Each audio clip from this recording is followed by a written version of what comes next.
जय हिंद दोस्तों। आज के इस इम्पॉर्टेंट लेक्चर में हम सभी डिस्कस करेंगे 9 सितंबर 2025 के करंट अफेयर्स को। तो आप इस पूरे लेक्चर को बहुत ही ध्यान से लास्ट तक जोड़ देखिएगा। लास्ट में आपसे एक क्वेश्चन पूछा जाएगा जिसका आंसर कमेंट बॉक्स में देना है। तो चलिए आज के पहले और इम्पॉर्टेंट क्वेश्चन को डिस्कस करते हैं। क्वेश्चन क्या है, यूएस ओपन 2025 का पुरुष एकल का खिताब किसने जीता है? आंसर हो जाएगा कार्लोस अल्कराज ने। तो स्पेन के कार्लोस अल्कराज ने यूएस ओपन 2025 में मेंस सिंगल्स का टाइटल अपने नाम किया है। बात करते हैं यूएस ओपन 2025 की। तो यह टेनिस से संबंधित प्रतियोगिता है, ये आपको याद रखना है। इसका आयोजन 24 अगस्त से लेकर 7 सितंबर तक किया गया है। इस बार इसका 145वां संस्करण हुआ था। यूएस ओपन हार्ड कोर्ट पर खेला जाता है, इस बात को आप जरूर याद रखिएगा। इसका आयोजन न्यूयॉर्क शहर अमेरिका में हुआ है। तो पुरुष एकल के विजेता रहे हैं कार्लोस अल्कराज जो कि स्पेन के हैं, और उप विजेता रहे हैं यानिक सिनर जो कि इटली के हैं। महिला एकल की विजेता हैं अरीना सबालेंका जो कि बेलारूस की हैं। उप विजेता रही हैं अमांडा एनिसीमोवा जो कि अमेरिका की हैं। तो इनको आप ज़रूर नोट करें क्योंकि ये क्वेश्चन एग्जाम में पूछे जा सकते हैं। यूएस ओपन को हम कल भी बता चुके हैं। इसकी शुरुआत 1881 में हुई थी। तो 1881 में पुरुष एकल की शुरुआत हुई थी। महिला एकल की शुरुआत 1887 में हुई थी। यह हार्ड कोर्ट पर खेला जाता है। हर साल इसका आयोजन अगस्त सितंबर में होता है और यह साल का चौथा और अंतिम ग्रैंड स्लैम है। इस पॉइंट को भी आप नोट कर लें। तो एक साल में 4 ग्रैंड स्लैम होते हैं। तो दोस्तों आपको याद रखना है कि सबसे पहले ऑस्ट्रेलियन ओपन होता है, फिर फ्रेंच ओपन होता है, फिर विंबलडन होता है, फिर लास्ट में यूएस ओपन होता है। तो अगर आपसे पूछा जाए सबसे पुराना ग्रैंड स्लैम कौन है, तो वो है विंबलडन, जिसकी शुरुआत 1877 में हुई थी और ये लंदन इंग्लैंड में आयोजित किया जाता है और ये ग्रास कोर्ट पर खेला जाता है। यूएस ओपन उसके बाद है, इसकी शुरुआत 1881 में हुई थी। न्यूयॉर्क अमेरिका में ये आयोजित होता है, ये हार्ड कोर्ट पर खेला जाता है। फिर उसके बाद दोस्तों फ्रेंच ओपन की शुरुआत हुई है 1891 में। ये पेरिस फ्रांस में आयोजित किया जाता है। ये क्ले कोर्ट पर खेला जाता है, लाल बजरी पर खेला जाता है। ऑस्ट्रेलियन ओपन सबसे नया ग्रैंड स्लैम है। इसकी शुरुआत 1905 में हुई थी। ये मेलबर्न ऑस्ट्रेलिया में आयोजित होता है। ये हार्ड कोर्ट पर खेला जाता है। तो ये पॉइंट भी आप नोट कर लें। अगला क्वेश्चन है, हॉकी एशिया कप 2025 पुरुष का खिताब किसने जीता है? यानी कि जो पुरुष हॉकी एशिया कप अभी हाल ही में आयोजित किया गया है उसको किसने जीता है? तो उसको जीता है इंडिया ने। किसने दोस्तों? इंडिया ने। तो भारत बन गया है एशिया का चैंपियन। तो साउथ कोरिया को 4-1 से हराया है इंडिया ने। बात करते हैं हॉकी एशिया कप 2025 की। तो इसका मेज़बान देश था भारत और ये राजगीर बिहार में आयोजित किया गया था। 29 अगस्त से 7 सितंबर तक इसका आयोजन हुआ है। 8 टीमों ने इसमें हिस्सा लिया था और ये Bihar sports university hockey stadium में आयोजित हुआ था। इसका चैंपियन बना है भारत। तो भारत चौथी बार चैंपियन बना है। उप विजेता रहा है साउथ कोरिया। तीसरा स्थान मलेशिया को हासिल हुआ है। ठीक है। टॉप स्कोरर या सबसे ज़्यादा गोल किसने किए हैं? अकीमुल्लाह अनवर ने। इन्होंने 12 गोल किए हैं। ये मलेशिया के हैं। बेस्ट खिलाड़ी का अवार्ड दिया गया है अभिषेक नैन को, ये भारत के हैं। सर्वश्रेष्ठ युवा खिलाड़ी का जो अवार्ड मिला है वो मिला है एंडी वाल्फियन जेफरीनस को जो कि मलेशिया के हैं। और सर्वश्रेष्ठ गोलकीपर का अवार्ड मिला है किम जे हॉन को जो कि साउथ कोरिया के हैं। दोस्तों भारत कब कब एशिया कप का विजेता बना है? तो 2003 में पाकिस्तान को 4-2 से हरा करके विजेता बना था। फिर 2007 में, फिर 2017 में और अब 2025 में भारत हॉकी एशिया कप का विजेता बना है। तो ये सारे इंपॉर्टेंट फैक्ट आप नोट कर लें। बढ़ते हैं अगले क्वेश्चन की तरफ। अगला क्वेश्चन है, नेपाल में 4 सितंबर 2025 को शुरू हुए सरकार विरोधी प्रदर्शनों का मुख्य कारण क्या था? आंसर हो जाएगा सोशल मीडिया प्लेटफॉर्म पर बैन। अभी हमने 2-3 दिन पहले आपको बताया था कि नेपाल सरकार ने 26 सोशल मीडिया प्लेटफॉर्म को बैन कर दिया है, जिसमें प्रमुख सोशल मीडिया प्लेटफॉर्म है जिसमें फेसबुक है, यूट्यूब है, इन सभी को बैन किया गया है। इसी को लेकर के वहाँ के जो लोग हैं उन्होंने प्रदर्शन किया है। इसमें खासकर जो 18 से 30 साल के युवा हैं उन्होंने प्रदर्शन किया है। ये प्रदर्शन कब हुआ है? 4 सितंबर 2025 को। ठीक है। और इसका कारण है नेपाल सरकार द्वारा 26 सोशल मीडिया प्लेटफॉर्म जैसे फेसबुक, एक्स, यूट्यूब पर बैन लगाना।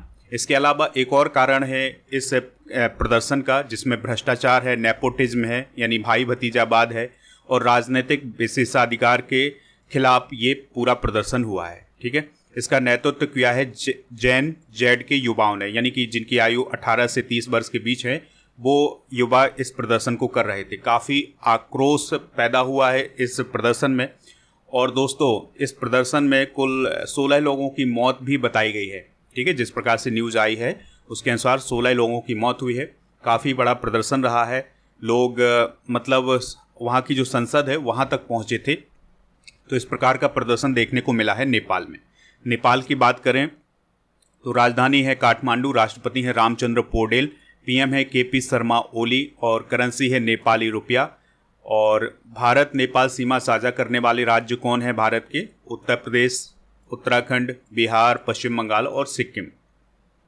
अगला क्वेश्चन है 82वें वेनिस इंटरनेशनल फिल्म फेस्टिवल 2025 में ओरिजोंटी सेक्शन में बेस्ट डायरेक्टर का अवार्ड किसे मिला है? आंसर हो जाएगा अनुपर्णा राय को। तो दोस्तों, अनुपर्णा राय को 82वें वेनिस इंटरनेशनल फिल्म फेस्टिवल 2025 में ओरिजोंट सेक्शन में बेस्ट डायरेक्टर का अवार्ड मिला है।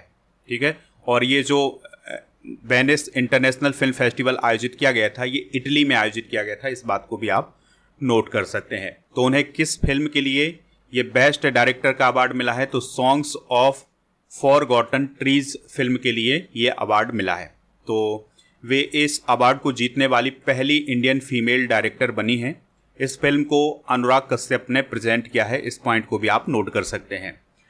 चलिए कुछ प्रमुख पुरस्कार और सम्मान डिस्कस करते हैं। तो साइप्रस का सर्वोच्च नागरिक सम्मान पीएम मोदी जी को मिला है। विश्व खाद्य पुरस्कार 2025 मारियांगला हंगरिया को मिला है, जो कि ब्राज़ील के हैं। दानिश सिद्दीकी जर्नलिज्म अवार्ड 2025 सर्वप्रिया सांगवान को मिला है। यूनेस्को प्रेस स्वतंत्रता पुरस्कार 2025 ला प्रेस अखबार को मिला है, जो कि निकारागुआ का है।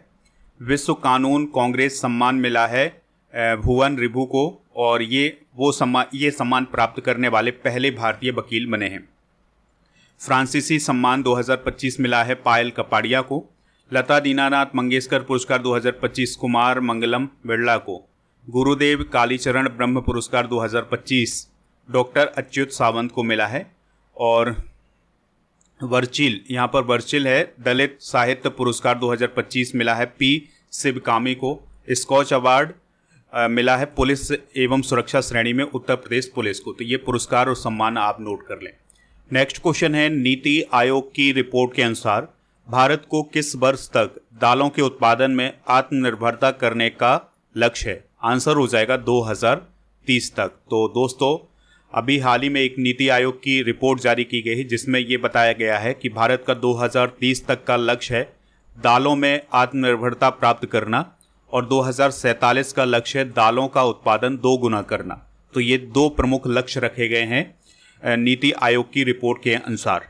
ठीक है, तो नीति आयोग के अनुसार ये भी बताया गया है कि 2030 तक जो दालों का उत्पादन है वो 32.1 मीट्रिक टन हो सकता है, और 2047 तक 50.7 मीट्रिक टन हो सकता है। ठीक है, तो ये आंकड़े आप नोट कर सकते हैं। नीति आयोग की बात करें तो नीति आयोग की स्थापना 1 जनवरी 2015 को हुई थी। नीति आयोग के पदेन अध्यक्ष होते हैं प्रधानमंत्री जी। वर्तमान में इसके उपाध्यक्ष हैं सुमन बेरी, और मुख्य कार्यकारी अधिकारी यानी सीईओ हैं वीवीआर सुब्रमण्यम। नीति आयोग का मुख्य काम होता है भारत सरकार के लिए नीतिगत और कार्यनीतिक सलाह देना। ये भारत सरकार का प्रमुख थिंक टैंक है। इस पॉइंट को भी आप नोट कर लें। दोस्तों, भारत सरकार के आगामी लक्ष्य भी डिस्कस करते हैं।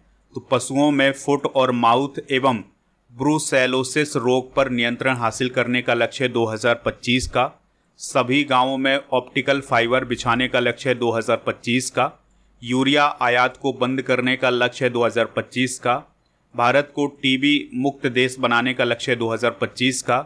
पेट्रोल में एथेनॉल को 20% मिश्रित करने का लक्ष्य 2025 का। नक्सलवाद समाप्त करने का लक्ष्य 2026 का। वेटिंग टिकट को खत्म कर कन्फर्म टिकट देने का लक्ष्य 2027 का। $1 ट्रिलियन की डिजिटल अर्थव्यवस्था बनाने का लक्ष्य 2028 का। चंद्रयान 4 लॉन्च करने का लक्ष्य 2028 का। और कपड़ा निर्यात को 3 गुना बढ़ाने का लक्ष्य 2030 का। तो ये है भारत सरकार के आगामी लक्ष्य। अगला क्वेश्चन है, अनुतिन चार्न विराकुल किस देश के प्रधानमंत्री बने हैं? आंसर हो जाएगा थाईलैंड। ठीक है, तो थाईलैंड के नए प्रधानमंत्री बने हैं अनुतिन चार्न विराकुल, और पिछले 2 वर्षों में प्रधानमंत्री बनने वाले ये तीसरे व्यक्ति हैं। इससे पहले प्रधानमंत्री कौन थी? पैतोंगतार्न सिनावात्रा, लेकिन पैतोंगतार्न सिनावात्रा को संवैधानिक न्यायालय ने पद से हटा दिया है, उन्हें बर्खास्त कर दिया है। इसके बाद अब अनुतिन चार्न विराकुल थाईलैंड की संसद के द्वारा प्रधानमंत्री चुने गए हैं। थाईलैंड की बात करें तो इसे सियाम के नाम से भी जाना जाता है, राजधानी इसकी बैंकॉक है और करेंसी इसकी बाहत है। अंतर्राष्ट्रीय नियुक्तियां डिस्कस करते हैं जो हाल फिलहाल में हुई हैं। तो कमला प्रसाद विशेषर प्रधानमंत्री बनी है त्रिनिदाद और टोबैगो की। लॉरेंस बोंग प्रधानमंत्री बने हैं सिंगापुर के। मुख्तार बाबायेव ये COP29 के अध्यक्ष बने हैं। डिल्मा रूसेफ ब्रिक्स बैंक की अध्यक्ष बनी हैं। परमेश्वरन अय्यर IMF बोर्ड में भारत के प्रतिनिधि बने हैं। Pope Leo 14 Roman Catholic church के नए पोप बने हैं। फेडरिक मर्ज जर्मनी के 10वें चांसलर बने हैं। कामिल इदरीस प्रधानमंत्री बने हैं सूडान के। सलीम बिन व्रिक ये प्रधानमंत्री बने हैं यमन के। और करोल नबारोकी ये राष्ट्रपति बने हैं पोलैंड के। अगला क्वेश्चन है, उन्नत जासूसी उपग्रह OFAC-19 का प्रक्षेपण किस देश ने किया है? आंसर हो जाएगा इजराइल। तो इजराइल ने अभी एक सैटेलाइट लॉन्च किया है जो कि एक स्पाई सैटेलाइट है, यानी जासूसी उपग्रह है। ठीक है, नाम क्या है इसका? OFAC-19। तो दोस्तों यह आधे मीटर से कम रेजोल्यूशन वाली तस्वीरें प्रदान कर सकता है और ये खासकर ईरान, सीरिया और हिजबुल्लाह से क्षेत्रीय खतरों पर नज़र रखने के लिए लॉन्च किया गया है और ये दिन रात में निगरानी कर सकता है सैटेलाइट। इजराइल की अगर हम बात करें तो यह मध्य पूर्व में भूमध्य सागर के पूर्वी तट पर स्थित है और इसकी राजधानी है यरूशलेम और करेंसी है इजरायली न्यू शेकेल। 1948 में ब्रिटिश जनादेश समाप्त होने के बाद इजराइल एक स्वतंत्र राष्ट्र बना था। इसके पड़ोसी देशों में लेबनान है, सीरिया, जॉर्डन है, इजिप्ट है। गाज़ा पट्टी और वेस्ट बैंक भी इजराइल की सीमाओं से जुड़े हुए हैं जो फिलिस्तीन के प्रशासनिक क्षेत्र हैं। हाल ही में लॉन्च किए गए प्रमुख सैटेलाइट और देश डिस्कस करते हैं। तो नाहिद-2 सैटेलाइट लॉन्च किया है ईरान ने। निसार भारत अमेरिका का संयुक्त मिशन है, ये भी लॉन्च हो चुका है। ट्रॉर फर्स्ट सैटेलाइट इजराइल ने लॉन्च किया था। असम सेट भारत लॉन्च करेगा असम सरकार की मदद से। और PRSC EO-1 सैटेलाइट पाकिस्तान ने लॉन्च किया था चाइना की मदद से। GSAT-20 भारत ने लॉन्च किया था। तृष्णा जो एक संयुक्त मिशन है, ये भारत और फ्रांस का संयुक्त मिशन है। पाकसैट MM फर्स्ट पाकिस्तान ने लॉन्च किया था चाइना की सहायता से। और पार्स-1 सैटेलाइट ईरान ने लॉन्च किया था रूस की सहायता से। ठीक है, तो ये कुछ इंपॉर्टेंट सैटेलाइट हैं और उनको लॉन्च करने वाले देश हैं। अगला क्वेश्चन है, इटालियन ग्रैंड प्रिक्स किसने जीता है? तो आंसर हो जाएगा मैक्स वेरस्टैपेन ने। तो दोस्तों मैक्स वेरस्टैपेन ने इटालियन ओपन 2025 का खिताब जीता है और जो लैंडो नॉरिस रहे हैं वो दूसरे स्थान पर रहे हैं और ऑस्कर पियास्त्री ये तीसरे स्थान पर रहे हैं। मैक्स वेरस्टैपेन पहले स्थान पर रहे हैं इटालियन ग्रैंड प्रिक्स 2025 में। 2025 की जो फार्मूला 1 ग्रैंड प्रिक्स हैं उनके विजेता डिस्कस करते हैं। जैसे कनाडाई ग्रैंड प्रिक्स को जीता था जॉर्ज रसेल ने और ऑस्ट्रियन ग्रैंड प्रिक्स को भी लैंडो नॉरिस ने जीता था। ब्रिटिश ग्रैंड प्रिक्स को लैंडो नॉरिस ने, बेल्जियन ग्रैंड प्रिक्स को ऑस्कर पियास्त्री ने, हंगेरियन ग्रैंड प्रिक्स को लैंडो नॉरिस ने और डच ग्रैंड प्रिक्स को ऑस्कर पियास्त्री ने जीता था। तो ये 2025 की जो फार्मूला 1 ग्रैंड प्रिक्स हैं इनके विजेता हैं। अगला क्वेश्चन है, हाल ही में किस देश ने कोलन कैंसर वैक्सीन का अनावरण किया है या उसको लॉन्च किया है? आंसर हो जाएगा रूस। तो रूस ने कोलन कैंसर वैक्सीन को अभी हाल ही में लॉन्च किया है। तो रूस के फेडरल मेडिकल बायोलॉजिकल एजेंसी ने कोलन कैंसर के लिए एक नई वैक्सीन को लॉन्च किया है और इसका अब तक जो परीक्षण हुआ है उसमें ये देखा गया है कि ये ट्यूमर के आकार में 60 से 80% तक की कमी कर सकती है। ठीक है, तो ये अभी परीक्षण किया गया है जिसमें ये भी देखा गया है कि इसके यूज करने से कोई गंभीर प्रतिकूल प्रभाव नहीं दिखते हैं, यानी कि इसके साइड इफ़ेक्ट नहीं दिखे हैं।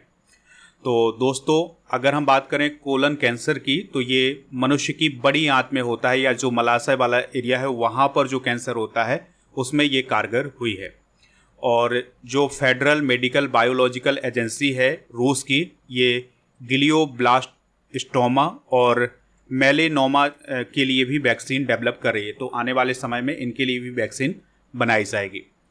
अगला क्वेश्चन है, लेबीज ने किसे ग्लोबल एम्बेसडर नियुक्त किया है? तो हाल ही में आलिया भट्ट को लेबीज जो कंपनी है उसने अपना ग्लोबल एम्बेसडर नियुक्त किया है। देखिए, लेबीज की अगर हम बात करें तो यह अमेरिका की कंपनी है और यह एक कपड़ों का ब्रांड है। ये खास तौर पर डेनिम जीन्स के लिए जानी जाती है। कुछ प्रमुख ब्रांड एम्बेसडर डिस्कस करते हैं। तो इंडिया गेट बासमती चावल के ब्रांड एम्बेसडर अमिताभ बच्चन बने हैं। फिक्की फ्रेम्स के आयुष्मान खुराना। पूमा इंडिया की ब्रांड एम्बेसडर बनी है पीवी सिंधु। खो खो विश्व कप 2025 के सलमान खान बने थे। दुबई स्पोर्ट्स काउंसिल के ब्रांड एम्बेसडर सानिया मिर्जा और हरभजन सिंह। थाईलैंड पर्यटन के सोनू सूद। झारखंड विधानसभा चुनाव के MS धोनी। मध्य प्रदेश पर्यटन के पंकज त्रिपाठी। और भारतीय साइबर अपराध समन्वय केंद्र की जो ब्रांड एम्बेसडर बनी है वो रश्मिका मंधाना। और जहाजरानी और जलमार्ग मंत्रालय की ब्रांड एम्बेसडर मनु भाकर बनी हैं। तो ये थे आज के करेंट अफेयर्स के क्वेश्चन। आप स्टडी करके ऐप को इंस्टॉल कर लें, जिसका लिंक डिस्क्रिप्शन बॉक्स में दिया गया है। तो यहाँ पर दोस्तों आपको लास्ट 6 मंथ के करेंट अफेयर्स की ई बुक और मंथली करेंट अफेयर्स की ई बुक, ईयरली करेंट अफेयर्स की ई बुक मिल जाएगी। इसके अलावा स्टडी करके ऐप पर जो कोर्स एंड PDF वाला ऑप्शन है, यहाँ पर राजा गुप्ता सर का जो अर्जुन GS फाउंडेशन बैच है ये मिल जाएगा। अभी इसमें छूट चल रही है, तो इसके लिए आपको कूपन कोड यूज करना है गणेश 500, तो आपको इसमें छूट मिल जाएगी। GK GS foundation complete online batch भी आपको ऐप पर ही मिलेगा। चलिए अब हम कल के करेंट अफेयर्स को एक बार रिवाइज कर लेते हैं।